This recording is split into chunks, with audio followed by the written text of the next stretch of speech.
WALT Social Podcast Network. Hey there. Did you know Kroger always gives you savings and rewards on top of our lower than low prices?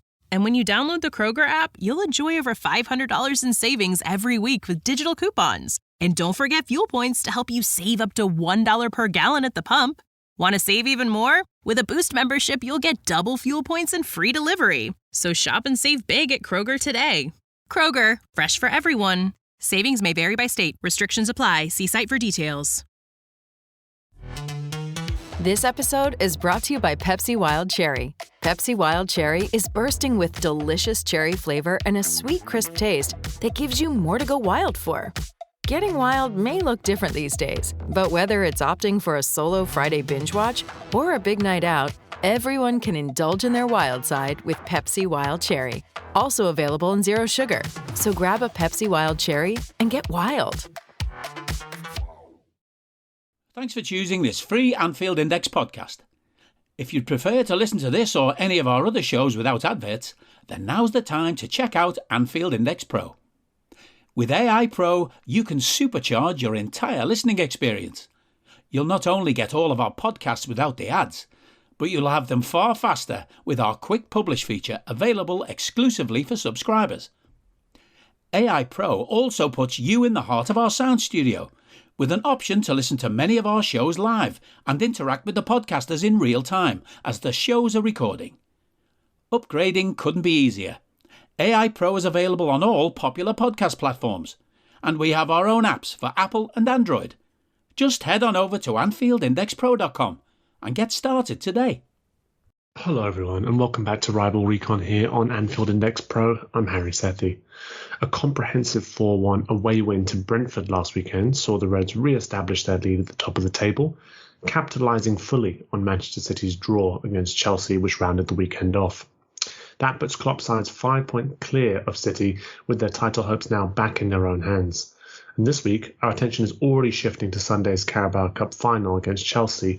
However, the league is still the priority, and so on today's show, we'll be looking ahead to Wednesday's game at home to Luton Town.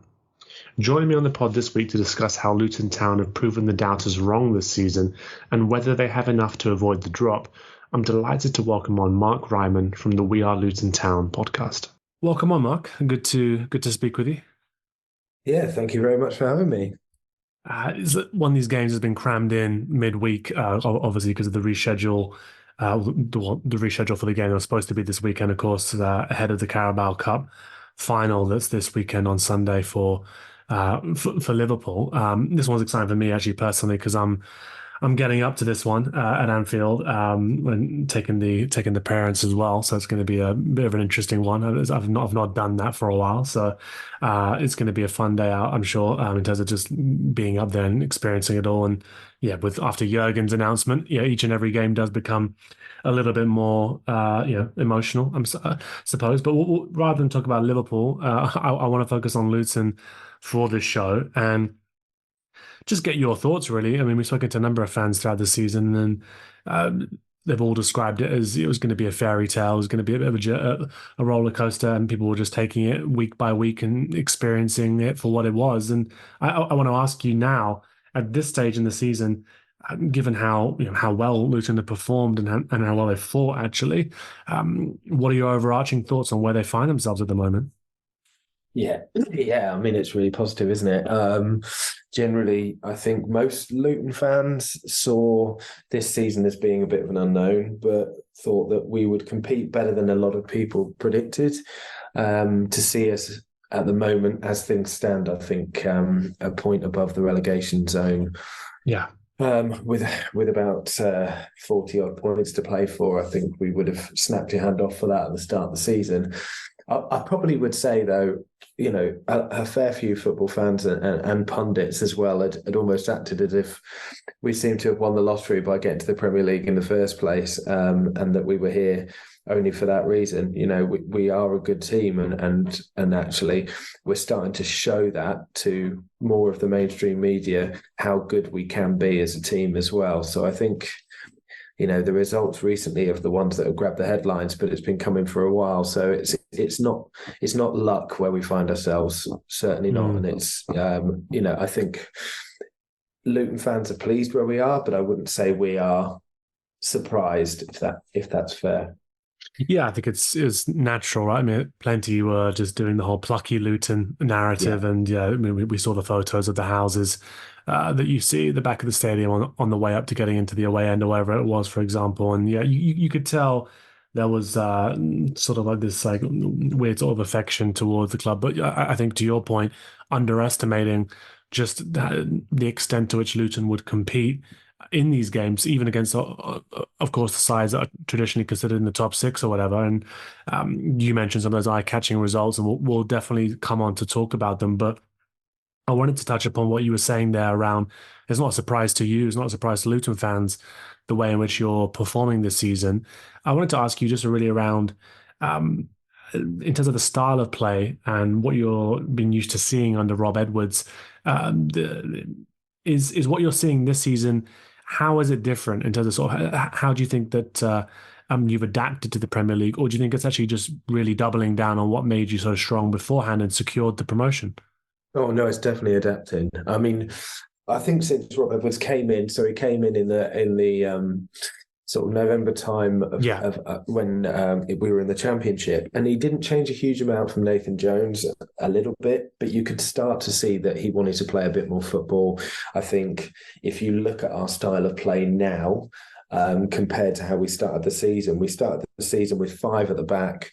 And really isolating one up front to try and put teams on the counter attack. And then if you look at us against in the last few games, but where it's been successful against Brighton and Newcastle, we're now playing really, those fullbacks are playing as wingers, and we're playing three at the back, really fully three at the back, 1v1, which is, against Newcastle away, incredibly brave football. And we're starting to play through the thirds a lot more as well. Obviously, last night against United, after the first 10 minutes, which were a bit of a disaster, we really started to show what we were about. And the midfield two of Lukonga and Barkley are key to that. So they've let us start to play a bit more football. We're still, of course, a massive aerial threat. And if Adebayo's fit against Liverpool on Wednesday night, then that'll be our main one. But yeah, it's a lot more complex nature to our play than there was at the start of the season. I'd definitely say we've evolved to the Premier League.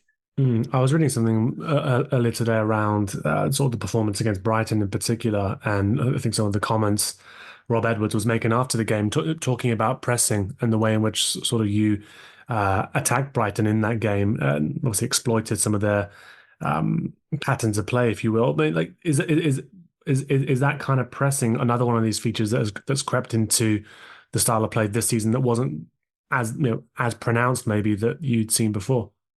And it's a different form of pressing. We've always been very aggressive at home. And actually, even in the Championship, we were underdogs in most games we played, even then. So we would press teams quite aggressively. But I think the big difference now is that when we do win the ball back, we're not just firing balls down the channel for our wingers to get the ball across again. We're recycling it. We're playing a little bit more on the floor. So in possession is the big difference. I think out of possession it is like we were in the Championship, especially that forward press. But obviously it's a lot more of a dangerous game in the Premier League when you're playing against football insides like Brighton. Obviously it worked fantastically well on the night in that case. Yeah, and I want to go back to obviously the previous game against Liverpool in terms of, hell of a contest that evening. And I thought it was sort of interesting from my perspective, because when you think about taking on Luton and what we knew of Luton at that stage, what we knew of the ground, certainly in terms of it being, obviously smaller, to make the pitch more narrow, which I thought was what Liverpool tried to do on that day, and just play through the middle was quite a fun and slightly infuriating way to approach it. But the way in which Luton approached it, like absolutely, to your point, zero fear, and working that counter until it paid off. I want to ask you just what you made of that previous game in terms of sort of how Luton fared. Yeah, I was there. It was a fantastic game for us from start to finish. And I think particularly in the first half, I think we defended really, really well. Obviously, we needed Kaminsky, as we will do against teams like you, to pull off some good saves, which he did. And we're going to need that all season. He is a great goalkeeper. I think exactly what I was saying about how we play when we're on the ball was evident against that.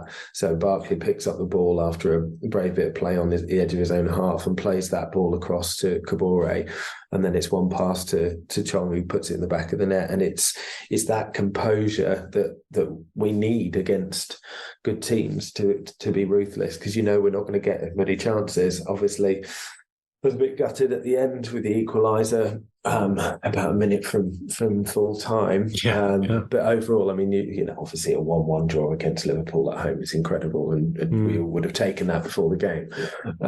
But that was just the very sort of beginning, if you like, of that change happened there. We also took Arsenal very close. We took Man City very close in the following games as well. So you can see it's not a fluke, it's not a one-off, and there's no one really who's really had that dominance against us at home this season. Yeah, no, appreciate you waiting to take points off Arsenal until your trip to the Emirates later in the season. That's going to be a big one. Well, I'll be happy if we do. In terms of the games this season, I think there's been so many great days out, actually, sort of looking at the performances that the sides put in. But if you had to pick, I suppose, 2 or 3 that have really stood out to you, maybe it's ones, of course, where you've been at the game yourself, but what are the games that you'd point to that you think sort of signify everything Luton's is about under Rob Edwards, and maybe some of the strides you've made as well? Are you that person who has everything? The coolest merch and those must-have fan threads? Well, over at our Anfield Index shop, we've gone that extra mile when it comes to pimping up your Liverpool collection. From our popular range of bespoke design t-shirts, sweaters, hoodies and hats, to our signature edition mugs, prints and coasters, all provided with fast worldwide shipping. We have something for every red. We also stock official LFC merchandise and are licensed with the Premier League and UEFA to sell official iron-on shirt badges and sleeve patches. As a listener to this podcast, you can get 10% off everything with coupon code AIPRO10. Just head over to AnfieldIndex.shop or find us on Etsy by searching for Anfield Index. Sports Social Podcast Network. Yeah, well, I think it's the most recent ones. The ones I mentioned, I was at Newcastle. I'd probably say Newcastle's probably the standout. I know we beat Brighton the following week 4-0, and that's incredible. But the fact that we went to St James's was so brave. And you were up in the heavens, were you, in Newcastle? Yes, I was indeed. Not used to it, and got a bit of vertigo at the top of there. So it's a little bit bigger than the Kenny. Not much, but just a bit. But we still made a fair bit of noise when we scored the 4th goal. But I mean, the bravery to come out second half at 2-2 and really go for it was exactly what we're about. And you look at Newcastle over the last 18 months under Eddie Howe, and they are a incredibly tough team to get anything from at St James's Park. So that was probably the best day. I think at our best, of course, at home, the Brighton game has got to be there as well. And then I could pick any of them, but I'd probably pick the Liverpool 1-1 because we got a point from it, and that's important at this stage. In the season, we said last night against Man United, for a huge majority of that game, we were well in it and probably deserved to get a point at the end of it. But we do need to start picking up points from these good performances as well. Yeah, always gutting not to take 3 points against this United side. I think personally, I was particularly gutted when that draw at Anfield. To be honest, I thought it might be. Yeah, it's particularly bad. Even if we go on not to win anything this season, that will still, or actually to win things this season, that will still really irritate me. But I mean, I wanted to highlight players as well that you think have really, I mean, I'm sure plenty of them have stood up, if you will, this season to how they performed. But you mentioned Lokonga and Barkley earlier on and how they're key to how you're currently playing. Adebayo has obviously been highly influential as well. Kaminsky, the keepers, had to had terrific games to keep you into some of these contests. But I just wanted to ask you, I mean, are those players that I named the ones that you think that really deserve to be called out, or is it just hard to actually pick individual players given how many of them have performed so well? I mean, you're right. There are a huge amount that have stepped up from not just the Championship, but the lower leagues as well. Yeah. A lot of them have played non-league football, a huge amount of them, including, of course, Pelly Ruddock, who's been with us since the non-league days with us. But I suppose Barkley has got to be the one. He's probably the one that gets the most headlines now as well. But I said this, I think, on a previous preview podcast that I did, that I think there's very little doubt from me, at least, to it. I'm pushing 40. He's easily the best player I've ever seen in a Luton shirt, and it's not even close. Obviously, we've not been in the top tier in that time, but the way that he's able to keep the ball under pressure and then pick a pass is absolutely key to everything that we do going forwards. Lokonga, since he's come back from injury, has been absolutely huge as well, considering our other defensive midfielder, Marvellous Nakamba, is out long-term or has been out long-term with a knee injury. So he's been incredibly important there as well. And if we're going to play 1v1 at the back, we need those pivot midfielders to keep the ball and stop the waves of attack coming the other way. I suppose, apart from who you've mentioned, Alfie Doughty deserves a mention as well, who is as our left fullback / winger, because really that's how our fullbacks are playing. His crosses have been up there for some of the top assists in the league. And then on the other side, we've got Chio Ogbene, who was up until recently, I think, clocked as the fastest player in the league as well. And against Newcastle, ran Dan Burn absolutely ragged for the entire game, which was an absolute joy for us to watch at St James's Park. So yeah, there were a lot of them. There's certainly no one out of that team that haven't performed and haven't really stepped up to the Premier League. And regardless of what division we're in next season, there'll be a few that we're going to struggle to keep hold of. Yeah, Benny in particular, I remember him in the Liverpool game being, just a handful for the entirety of the time he was on the pitch, to be honest. Just like very, very difficult to bottle up, to be honest. And we've spoken about Rob Edwards, we've spoken about the change in approach, but I'm interested by how he's adapted as well to life as a manager in the Premier League.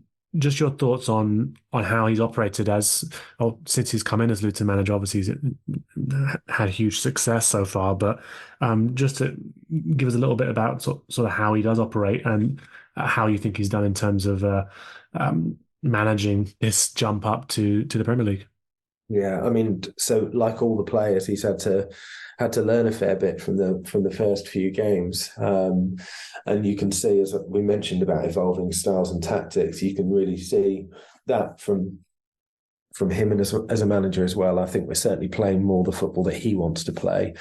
I think naturally he wants to play good football on the floor. You can see that in his Forest Green side. But I think the most important thing about Rob Edwards, really, apart from his tactics, is his man management, the way that he buys into everything of this football club. The players absolutely love him. And that's one of the most important things when you're in that scrap. You're down at the bottom and you're fighting for every single point. You need everyone pulling together. And I think they absolutely buy into everything that he does. I think that kind of togetherness is embodied in him. It's not just the whole team working really hard because we're little old Luton. It is brought in through that kind of great mentality management, comes from the manager as well. But like I said, yeah, tactically speaking, attacking, wants to play on the floor, but he's evolved a huge amount since we started and played against Brighton and Chelsea and shipped 7 goals with only 1 in response in those games. Yeah, I think it's interesting to see the way in which he's operated as well on the touchline, and actually listening to him in some of the interviews as well speaks obviously very well about football and about his approach to sort of football, sort of the football he wants Luton to be playing. As you've mentioned there as well, I mean, there's many teams in the Premier League with greater resources than Luton, whose managers seem to struggle to get the players to pull together and all fight for the same thing. I mean, I'm struck every now and then by watching football teams every now and then in the Premier League to see footballers who look like they're having like the best time in the world playing together and love playing together every single chance they get. And then you see collections of footballers as well who look like they hate every minute of playing together, which is quite a remarkable situation for certain clubs to get in. But I think it does obviously go to say a lot about sort of the man management skills, especially when you're a club who perhaps people are expecting not to be able to compete to this level. The way in which he's galvanized everybody together, actually playing, as you pointed out there, sort of cultured football that perhaps people wouldn't have expected if they'd never seen Luton ever in the Premier League. I think says a lot. And I was reading an article about Rob Edwards and sort of the great job that he's done, and he obviously mentioned, like, during that article, one of the stories of the season for you and all Luton fans as well has, of course, been obviously the situation with your captain, Tom Lockyer, who collapsed on the pitch and now, thankfully, seems to be in good health and has made somewhat of a recovery, rather. Just if you can tell me a little bit about how that obviously was to experience, and tell me whatever you want about it, because it's obviously a very particular sort of traumatic thing to go through. Hello, I'm here to annoy you. I'm here to annoy you into listening to more of me and more of others on EPL Index. We don't just have the Anfield Index stuff. We've got EPL Index as well, which covers the entirety of the Premier League. And we have 3 podcasts and a whole bunch of really good writing on EPLindex.com. The podcasts are my own Two-Footed podcast, which is every day at 4 p.m, Monday through Friday, covering the whole league. We have A Tad Predictable, hosted by Tadiwa. You know Tadiwa, he does Anfield Index. He presents A Tad Predictable before every Premier League match week. And then Kevin DeVries and his crew on the EPL Roundtable, they're every week after the Premier League match week. So make sure you listen to everything we're doing on EPL Index and follow us there on Twitter at EPL Index. Thank you. Bye-bye. Yeah, I mean, I was at the Wembley final when he collapsed. I wasn't at the Bournemouth game, luckily, although I know people that were. And, you know, the first thing is that he's okay. And thank God he's okay, because that's the most important thing for any fan once they've witnessed that happen. And I think that as a result of that, I think Luton and Bournemouth have kind of formed this bond. I think their supporters' trust has paid for a coach of Luton supporters to go to the replayed match as well. So, you know, hats off to Bournemouth and everything they did on the day too. And for every Luton fan, you know, the main thing is that he is okay. I think it's great to see him back. It was great to see him at the ground just before the Brighton game, and it's no coincidence that he came out and 2 minutes later we scored 2 goals. It really isn't, I don't think, because that's the impact he has. He has that impact before all of this happened as well. He's a leader, not just because he's the captain. But I think that it's great to see him about. He was at the last couple of games, I believe. He was at the Man U game as well. He was on commentary duty for Sky Sports, I think, or punditry duty rather. But yeah, I mean, it's now just, it's going to be up to him and doctors and everything else to see what happens. But regardless of what happens in terms of playing, I think it would be great to see him involved in the club, regardless somehow. But yeah, I mean, it puts it all into perspective. It really does. You know, football is hugely important, and for us, all those people that go and follow our teams week in, week out, and it's often interlinked with things like family and things as well. So we all have an emotional connection to it. But when things like that happen, you don't really care anymore. And I think, you know, it's just about making sure they're okay. Yeah, I'm just really relieved that he is okay. He has a little baby on the way. I think his wife was 7 months pregnant when it happened as well. So yeah, it's you know, I think it's incredibly important that he makes the right decision for him and his family. And I know this club well enough to know that whatever he decides to do, he'll be supported by it. So, yeah, I mean, that's, I think that's it really. If he does decide to play again, or he does play again, that's great, obviously. But just please, he's okay. Yeah. Yeah, it's I think whenever it happens, it's always pretty remarkable set of circumstances. Even thinking back to Christian Eriksen and his collapse at that in the World Cup? It was the World Cup. It was the World Cup, wasn't it? Yeah. And I mean, I have to admit, I'm staggered to see him actually come back, to be honest, and the way in which he's then not only come back but competing at a high level again. And yeah, it's a remarkable thing. I'm sure Lockyer obviously would give anything to play again. But I think, as you said there can be no pressure on that guy whatsoever. It'll be his decision, and I think it's as you said, I wouldn't be surprised whatsoever to see him part of the club and the club's plans and the club's future, regardless of sort of what he ultimately decides. And on the club's future, I want to ask you, just before we talk about the game a little bit, before we get close to the end, but it's probably a little bit hard now to think about the end of the season. I think still the objective, of course, is on staying in the league and giving the best account of yourselves as possible. You're making great progress towards that. But if you could, let's say, jump ahead right to the end of the season now, and that objective was secured, I mean, how do you see this side evolving again, and what are the areas? I'm not asking you to do sort of transfer guru or whatever right now, but what are the areas in which you think that if this side is to kick on and grow even more, would be the ones that would ultimately be or need to be addressed? Yeah, I mean, it's so hard to think about, because obviously, the thought of, if we do stay in the league, and our transfer tactics have always been to kind of poach hidden gems, that's obviously going to be a hell of a lot harder when you're a Premier League team. And I think that's part and parcel. Our recruitment team, because he mentioned budget earlier, and Rob Edwards never actually does, to credit to him. But if we were to look at our budget and spending now, we'd probably be just about top half Championship. Maybe not, though. That's what we're talking about, even this season. So that's what we're competing on. That's the level.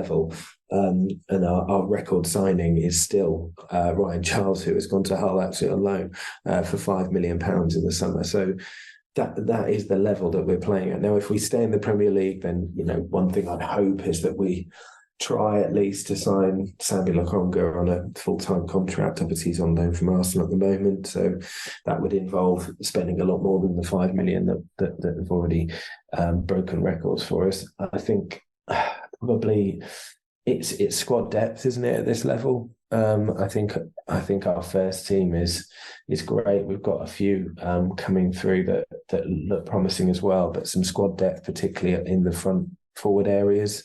Adebayo now looks like he might be out for a little while, so I think that might be a problem for us. Scoring in this league is obviously tough, and having some depth up front would be great, and maybe in that sort of defensive midfield role as well. As I said, Sambi Lokonga's alone. Marvelous Nakamba is our only true defensive midfielder, so it would be good to get somebody in that position as well. But yeah, it's honestly it's so difficult to tell how we would go about it, because we just don't go about recruitment in the same way as many, if any, other club, and we always pull something out of the bag that no one's expecting. Bene, when we signed him, I think he was the first signing of the summer. We got laughed at because we signed him on a free from Rotherham, and people thought, they're just preparing for the Championship at best. And now he's caught the eye of most of the teams that we've played against and caused all sorts of problems for defence. So as a Luton fan, it's great fun, but it is almost impossible to guess who it'd likely be. But yeah, I'd probably say up top and defensive midfield needs to be a bit deeper in terms of the squad. As you said, much more scrutiny on the club now. Like it's hard to pull somebody in from under the radar. You imagine that I think there's lots of focus on the club. So not immune to being aware that, of course, that Harry Styles and I think it was the lead singer of Vampire Weekend was there as well. I think. Oh, right, I didn't see that. Just off of the. He was in all the photos of Harry Styles. They look quite funny. I was like, oh, and there's that guy as well who this has probably gone under the radar the entire time he was there because, of course, the size of that guy's star. I mean, that must have been sort of slightly surreal. Seeing him there, I mean, I did find it funny that he refused the offering of chicken and chips that was made to him. He did take a mint off MacArthur though, so I did see that. Yeah, on social media. It's mental. I thought that by now it was sort of set in that we're in this league, and it just seeing stuff like that, it does make me laugh. It really does. But mad.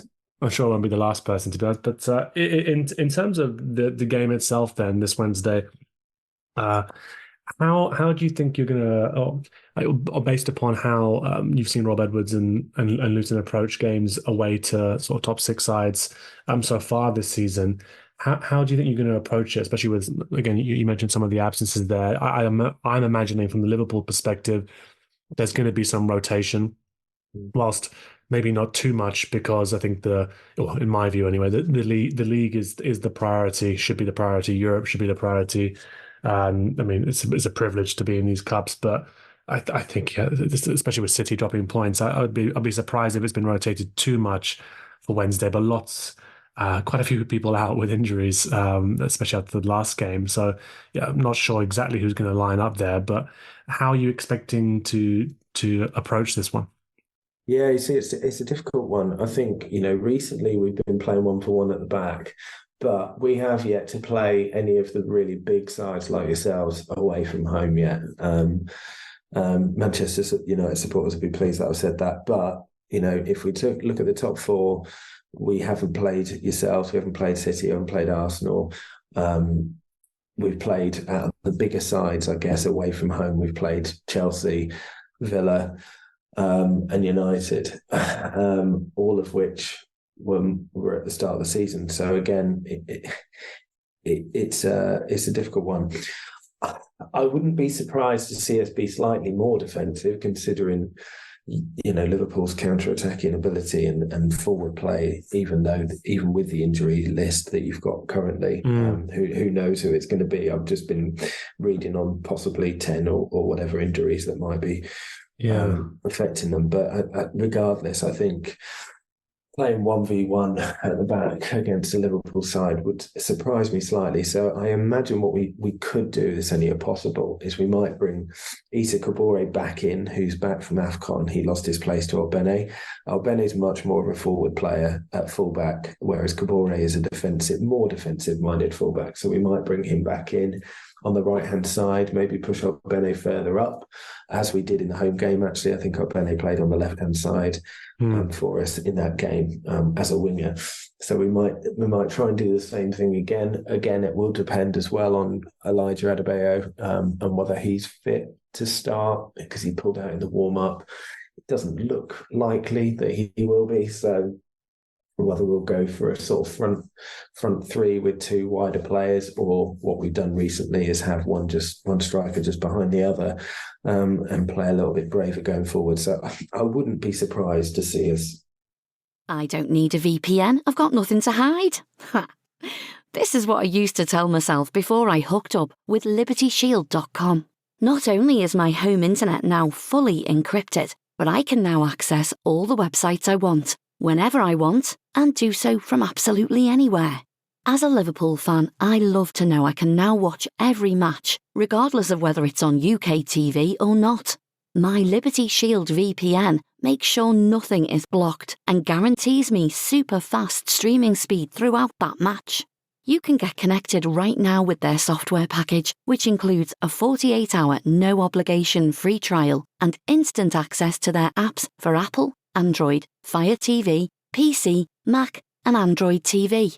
Or go a step further like I have and get one of their pre-configured VPN routers. These small but powerful devices allow you to easily connect every device in your home to VPN, making it the perfect solution for smart TVs, Mac boxes, and games consoles. Visit LibertyShield.com today and use coupon code AIVPN25 to get 25% off at checkout. Revert to a little bit more defensively, particularly on those wider sides, considering how dangerous Liverpool are on those sides. But I don't think it's going to be part of the bus. We've never done that, and I can't imagine it being any different. I can't imagine we'll decide just to try and defend for 90 minutes, because we don't do that. We don't play like that. So it will be.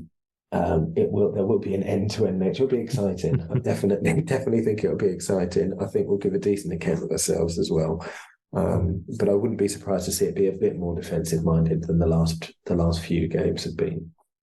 Yeah, just thinking about some of the battles there. You mentioned, Bene, if he's on the left, that's going to be, I imagine, it could be him versus this Connor Bradley kid who's emerged of late, 20 years old, and had his own tragedy, obviously, with his father passing recently as well, but has somehow come straight back into the team afterwards and is just incredibly impressive. I think there'll be a couple of youngsters here. Kwanzaa is a centre back, might be there. It's going to be interesting, because I also, to your point, I imagine that there'll be a desire to get some fitness back in the legs of people who've been out for a while as well. Like unfortunately, Salah, I'm guessing will be there as well. So that's going to be an interesting battle. So we'll see how fresh he has looked. Pretty fresh on the weekend. So we'll see that. I think Nunes, questions around him and just how fit he is, and maybe they'll wrap him up in cotton wool for the weekend. But quite a few, as you mentioned, quite a few people, usual names, I suppose, won't be there in the likes of Trent. Szoboszlai won't be there. I think Jones has gone now. Jota, a couple others. So Alisson, yes, so that's quite annoying.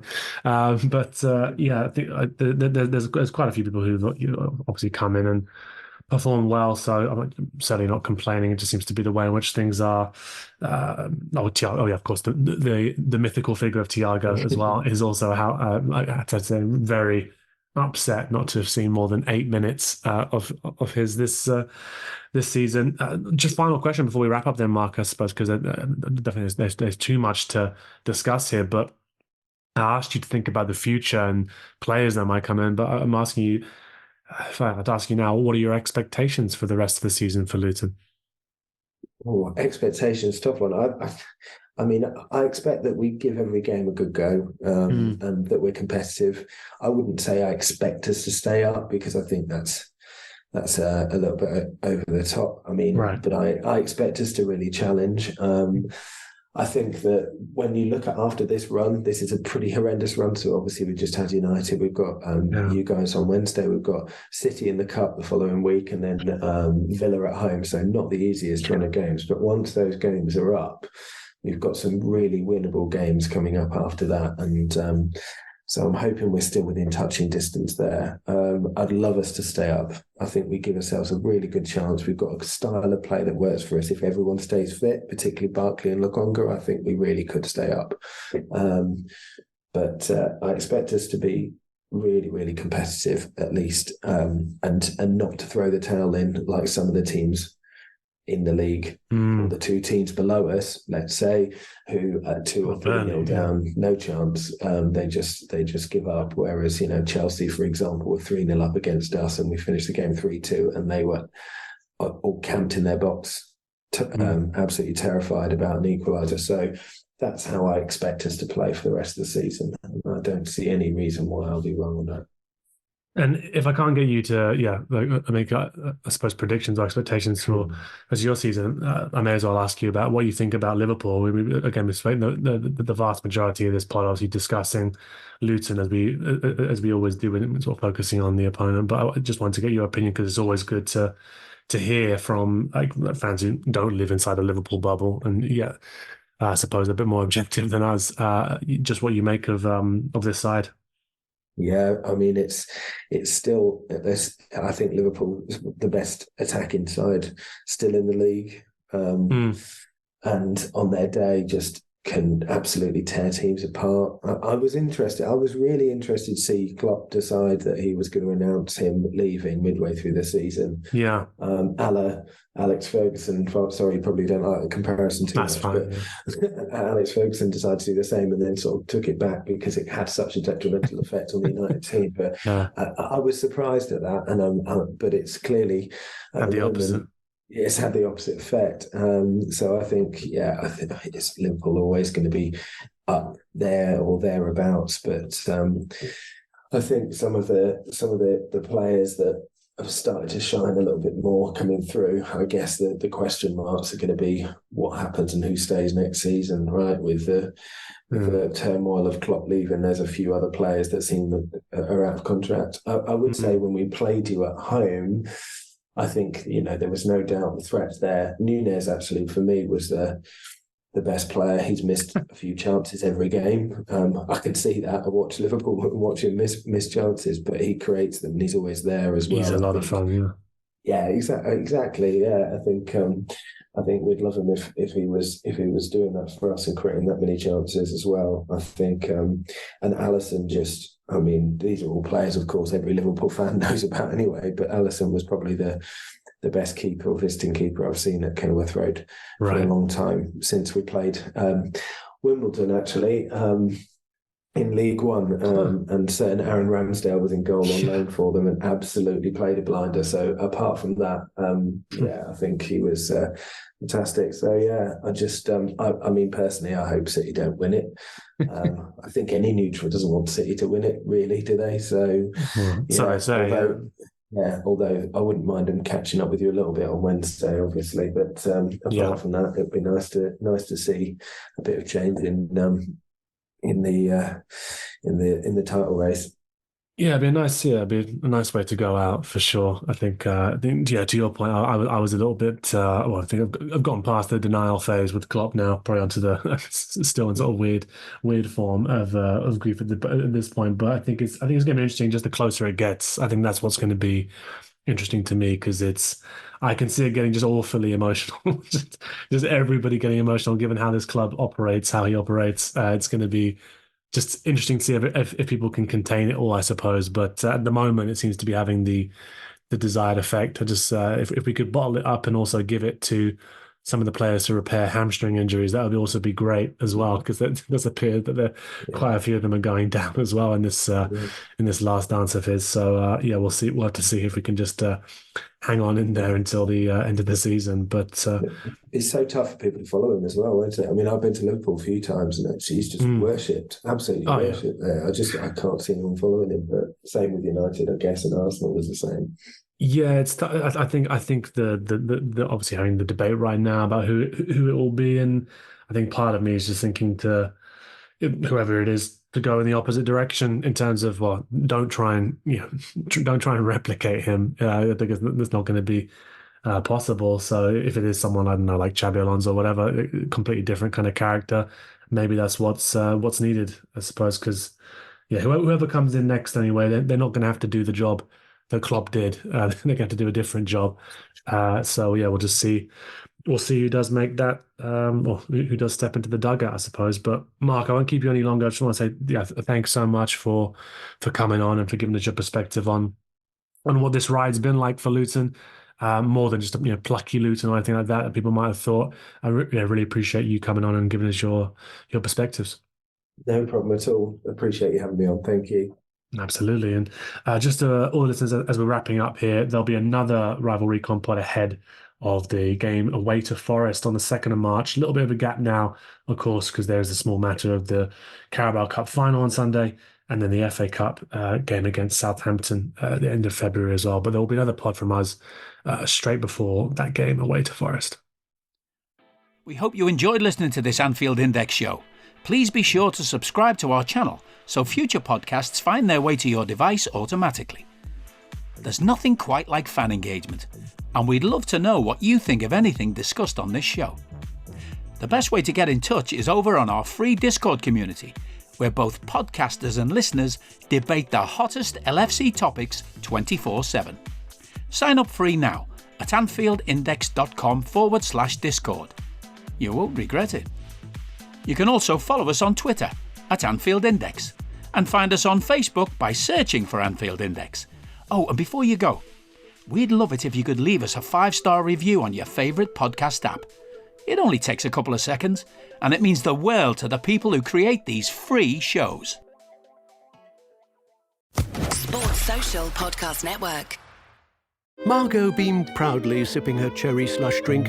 She just added more lines to her Cox mobile plan and saved, making her feel exquisite. Visit a Cox store today. Prices exclude taxes, device activation and other fees and charges. Other terms and conditions apply.